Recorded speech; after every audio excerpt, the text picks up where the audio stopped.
Hey friends, we are looking at the Steampunk Mechanical Workshop by Lumibricks, set number 11015 with 2006 pieces.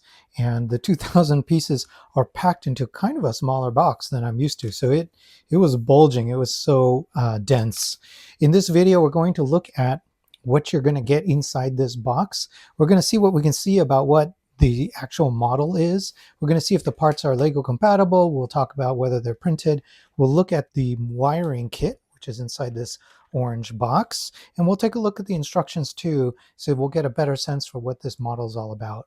And in a separate video, we will review the finished model. So please subscribe and you'll be the first to know when the finished model is up on my channel, and we'll do a thorough walkthrough of that too.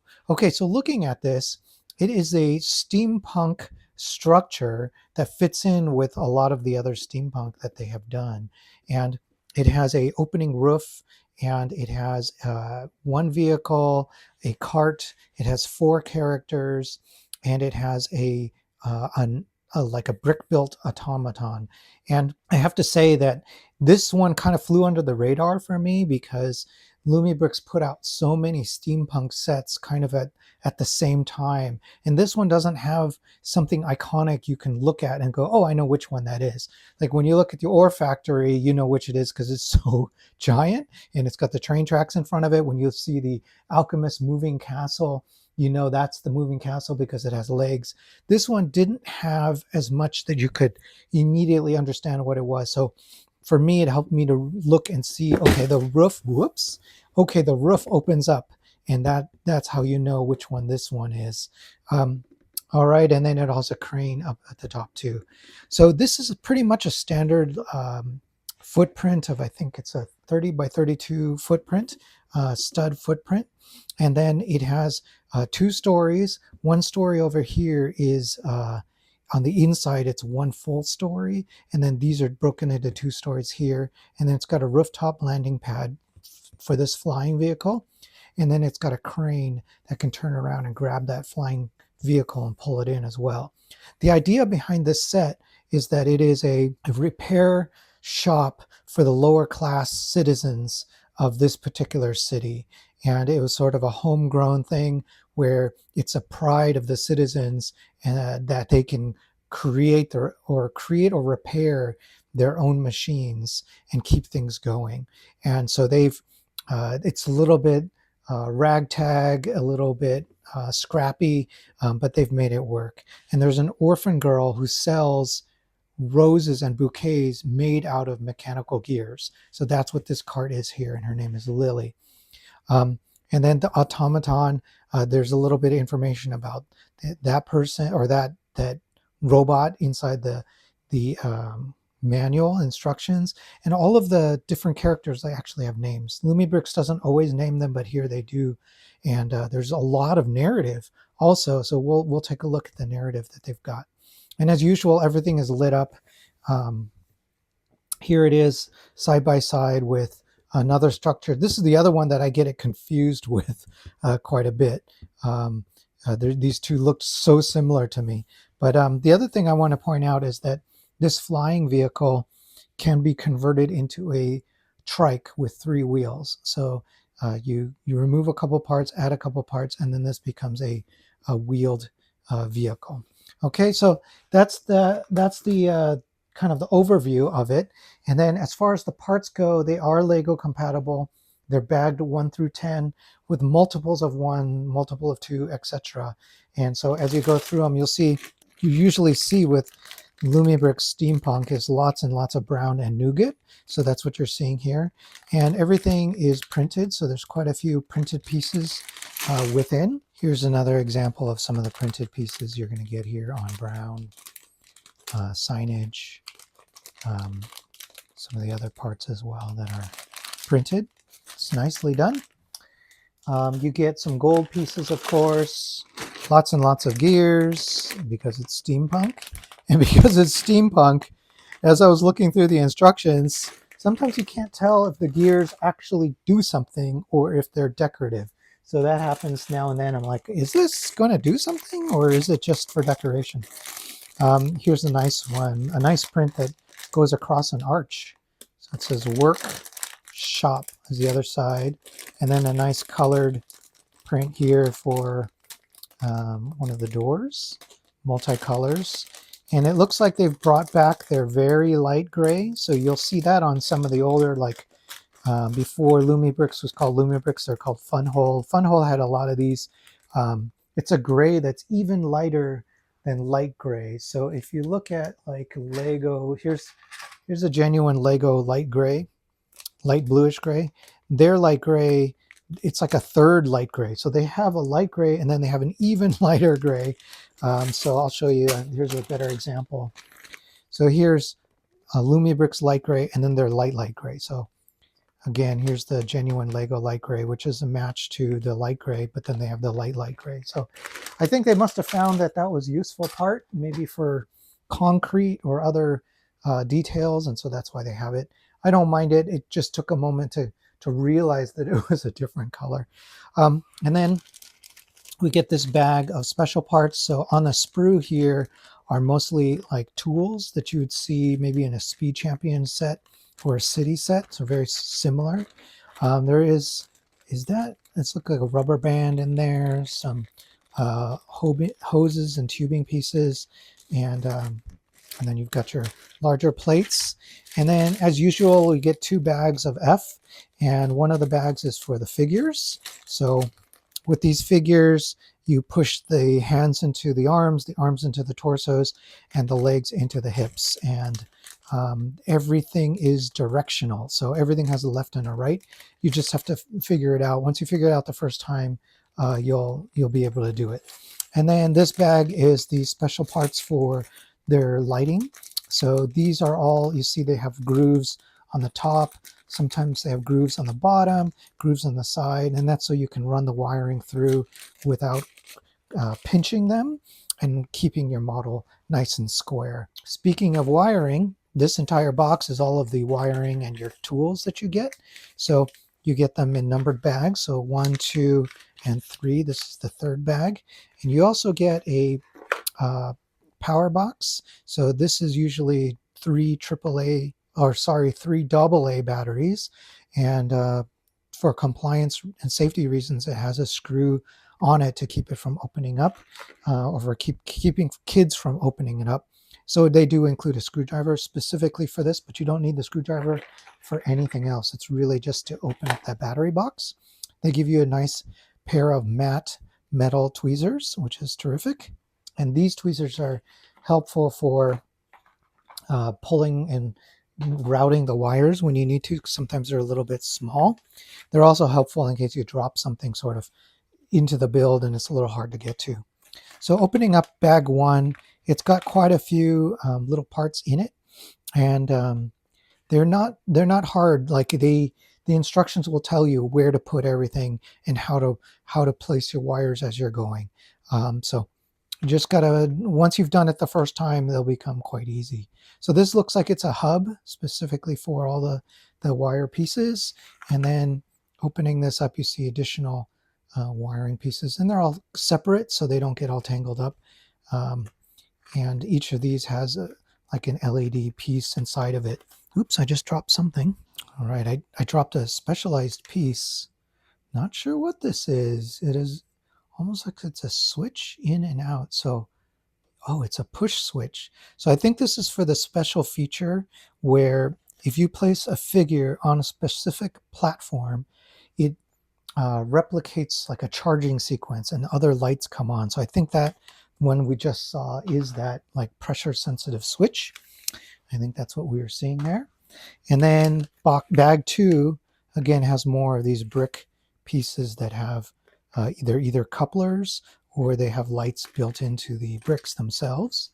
And then bag number 3, you get a couple more of these lighted brick pieces, and then you get this USB cable so that you can, if you don't want to use the batteries, you can just plug this into any USB and it'll power everything for you.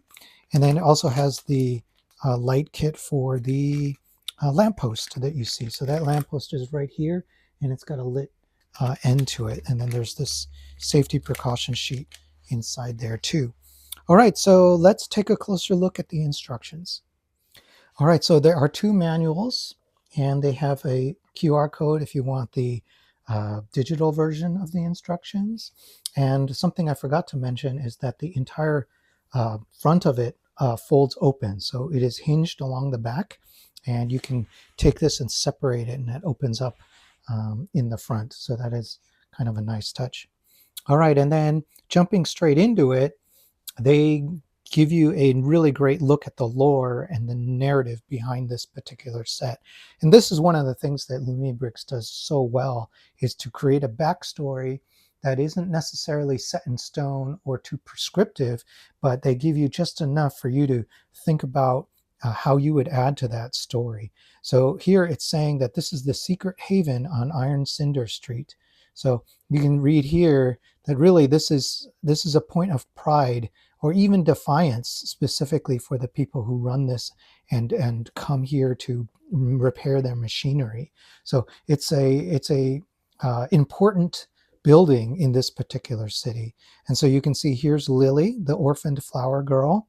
So you can see she sells mechanical flowers for a living off of her cart. Here's the owner of this particular building, and her name is Irina, and she's known as the mother of the steam fent. So you might know that from another set that Lumibricks makes. It's a steampunk steam elephant. And so she's the one who created that. And there's a little bit of lore there that the elephant escaped from here. So, and which was something she was really proud of. So that was interesting. There's a wandering mechanic named Zem. Zem is from the streets. He's a street mechanic, earning his keep here by fixing things. And then there is this discharged automaton soldier named Old Iron. So it says here he's part flesh, part steel, and he's a remnant of an ill-fated experiment from the first wars. So they've just opened up the lore so big by saying, A, that there's a lower class, a middle, an upper class, that you can build things that escape from you, that the right to repair is a point of pride, that you can sell mechanical flowers and that you can make a living doing that, that there are automatons that are from a war. So there was a war. Some automatons are partly flesh, so they're like cyborgs. I mean, there's so much going on here, and I love that they've done that. It didn't take a lot. They didn't have to expound on it too much, but just dropping enough hints for you to feel like, whoa, there's a huge world here.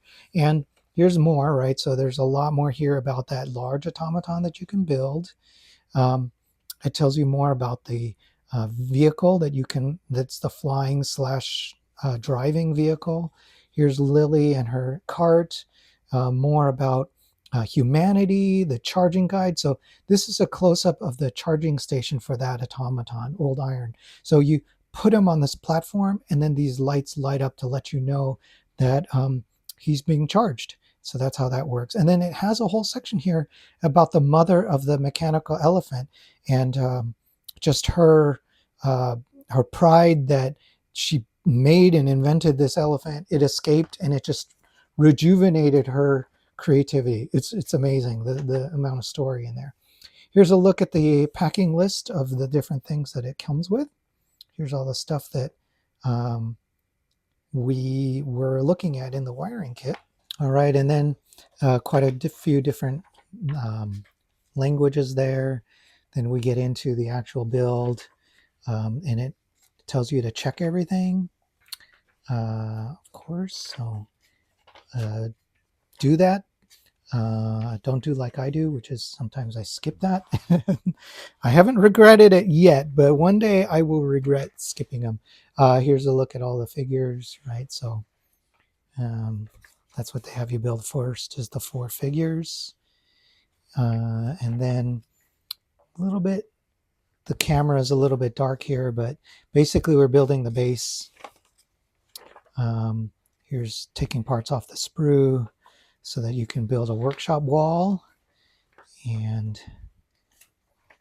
we're not gonna go through every single page, but we'll stop if there's something super interesting.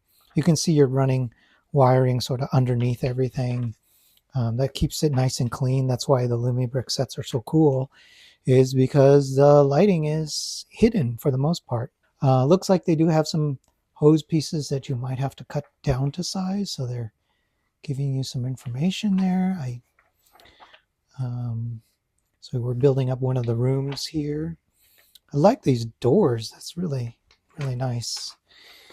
Okay, and then here we're building, I think this is the brick built automaton.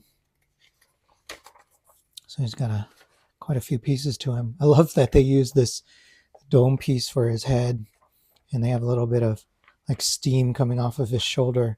So this 2-story section is for him. It's a workshop where you're working on him, and they've got this elevated platform where you can reach the upper part of that robot, which is terrific. All right, and then this is where the hinge is. Actually, this is where the line is. This right here. So the hinge, I believe, is on the back here, and then everything folds open from there on the ground. And this is facing forward towards the street. And then here we've built up that platform. This is the platform with the special pressure sensitive brick. Have we already passed that part of it? Go back a little bit. There it is. So I'm not sure where this goes, but that's the special brick. And oh, I see. They have you place it so it's sticking out forward. And so when you place a character on there, on those 2 studs, it presses on that little pin and then it lights up everything. So that's the way that it works. So I thought maybe the pressure came from beneath, but the pressure is just from the side. And that makes it a little easier to service if you ever needed to get back in there. All right, and then we're building it up. A lot of detail on that side of it. I really like it. And oh, there's stairs. So there's sort of a spiral staircase to get to that second floor of that side of it. Oh, here's a look. They briefly opened it up. So here's where you see the hinges. So you can see this side open from that side. I like that they have it open up in the middle and facing you. You can, without having to pull it out and turn it around to access the interior. I like that you can do that. These are parts here that are going into the crate right there. These parts going in the crate are the parts that you need to convert the flying vehicle into the driving vehicle, or vice versa. Or actually, these might be to convert it into the flying vehicle. That's so they have a place for you to keep them during that time. And then here we're starting to build up the second floor. Here's where the stairway ends. And then it looks like it's modular too, potentially, where it can come apart. That would be nice. All right, and then we're building the floor for that area. Yeah, it's hard to tell. Maybe it doesn't come off. A little bit hard to say if it does or doesn't. Okay, and then keep building. So now we're building up that other side for the automaton. A lot of detail in there. I like this little clock piece they've got in there. You don't often see a squared off clock. That's kind of cool. And then they use these like bubble pieces, these semi-spherical clear pieces. They use those, I think, in a couple places, and those are really good use of those to just give the architecture some visual interest. All right, and so that's the first book. Looks like you get through a lot of the structure from just through the first book. And then getting into the second book, looks like we're finishing off the second floor on this side, which has a lot more of a mechanical workshop feel to it. Oh, railings, that's good. Sometimes they don't have railings, and it's really weird when you do that next to stairs. So I'm glad they did that. Looks like it's got a desk, workshop desk that we're building. The back doesn't look too interesting. Really, this is meant to be looked at from the front. More piping, detail. And here is, oh, this is the, it's almost like a platform full of tools that maybe moves. It's got this geared area. I wonder if this moves, maybe along the ceiling. Yeah, it might do that. It might move. So imagine you can move it a little bit left and right, and then the tools will move with it, like a true workshop. That's how you'd want a workshop to be laid out. And then this might be the worm gear that manages that tool. That would be cool. Here it is. Yeah, so when I first saw this, I wasn't sure if it did anything, but maybe what this does is it moves that tool, that suspended tool rack. It does look like they're connected there.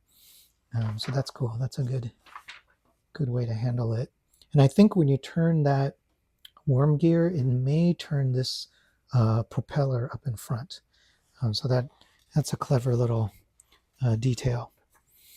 All right, and then now we're looking at the roof. This part here is that crane, and this looks like a very similar build to the crane I built for the ore factory. And I love that crane because it just had the right amount of tension built into it. So when you moved it, it always stayed in place. It didn't fall. It wasn't loose. It was really well done. Here's the landing pad that I think goes on the roof. And then here we're building the arched skylight area. Now we're onto the sidewalk and the cart. There's Lily's cart. The lighted street post, street lamp. And then we've got our battery box. So it looks like it's not hidden. It's just clipped to the side of the structure. There you go. And then here we're building that vehicle. So these instructions are to build the trike version of it. So 3 wheels over here. And here's what it looks like. And then it tells you, hey, grab the stuff from the crate, pull those parts out, and then you can pull certain parts off of that vehicle, and now you can turn it into a flying vehicle. So, and then it shows you how you can pick that flying vehicle up, put it into the open area. I didn't see a way to get from the interior up to here, so maybe I missed it. Maybe there is a trap door or something like that. And then here it's saying remove this piece. When you remove that piece, then you'll be able to hinge everything open. And that's what that one is. And then here it's saying if you place old iron right here, then it'll light up his charging station. So that's what it's saying right there. Okay, and then it has just some information about other sets that you can get. Okay, so there's a lot here. This set, like I said, sort of flew under the radar, but there's a lot to like about it. I look forward to building it. So hit like if you like this video, and subscribe. You'll be the first to know once I've built it. All right, so thanks so much, everyone.